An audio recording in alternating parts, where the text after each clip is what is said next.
Bismillahirrahmanirrahim. Assalamualaikum warahmatullahi wabarakatuh. Sahabat beriman, siapa sih yang tidak tahu Aisyah istri Rasulullah? Mari kita bahas kisah singkat Aisyah binti Abu Bakar radhiyallahu anhu, satu-satunya istri Nabi Muhammad yang dinikahi dalam status perawan adalah Aisyah binti Abu Bakar. Ia adalah istri kesayangan Rasulullah Sallallahu Alaihi Wasallam, kerap dijadikan sumber otoritatif terkait hadis dan pengetahuan fikih dalam Islam. Aisyah dikenal sebagai perempuan cantik dan cerdas. Ingatannya kuat dan ia kritis dalam memandang suatu perkara yang terjadi di masanya. Sampai ia meninggal, Aisyah menyumbang riwayat sebanyak 242 hadis sebagai warisan pengetahuan Islam. Aisyah lahir sekitar 4 atau 5 tahun setelah masa kenabian. Kemudian, ia dinikahi Nabi Muhammad pada usia 6 tahun dan memasuki rumah tangga Rasulullah sejak usia 9 tahun, sebagaimana disebutkan di Sahih Bukhari dan Muslim. Ketika dinikahi Nabi, Aisyah menjadi istri ketiga beliau setelah Khadijah dan Saudah binti Zamah. Julukan terkenalnya adalah Al-Humairah, yang artinya kemerah-merahan.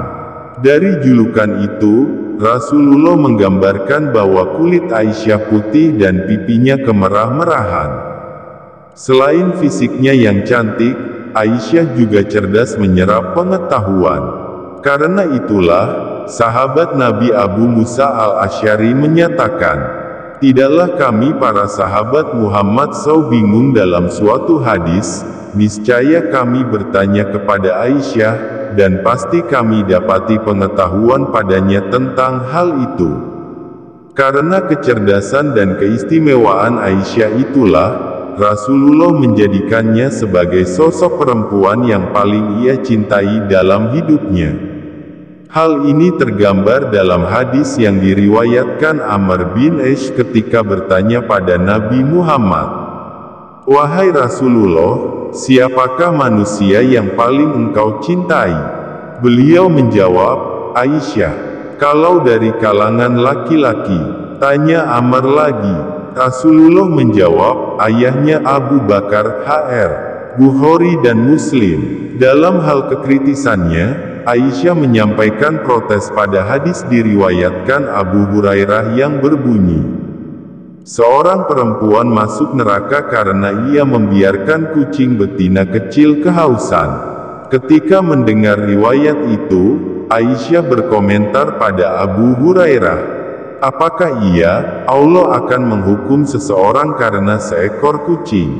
"Wahai Abu Hurairah, lain kali jika meriwayatkan hadis Nabi, berhati-hatilah," kata Aisyah sebagaimana dikutip dari buku Women in Islam, An Historical and Theological Enquiry, 1991, yang ditulis Fatimah Mernisi.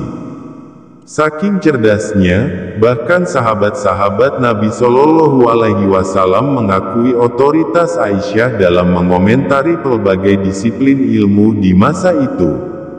"Aku tidak pernah melihat perempuan yang lebih cerdas dalam bidang kedokteran, fikih, dan syair selain Sayyidah Aisyah radhiyallahu anha," ujar Urwah bin Zubair. Setelah hidup selama 63 tahun, Aisyah wafat pada Senin malam, 17 Ramadan 58 Hijriah atau tanggal 13 Juli tahun 678 Masehi. Ia dikebumikan di pemakaman Baqi, dan jenazahnya diimami Abu Hurairah dan Marwan bin Hakam, yang saat itu adalah gubernur Madinah. Wallahu a'lam. Semoga bermanfaat. Jangan lupa subscribe ya sahabat beriman. Assalamualaikum warahmatullahi wabarakatuh.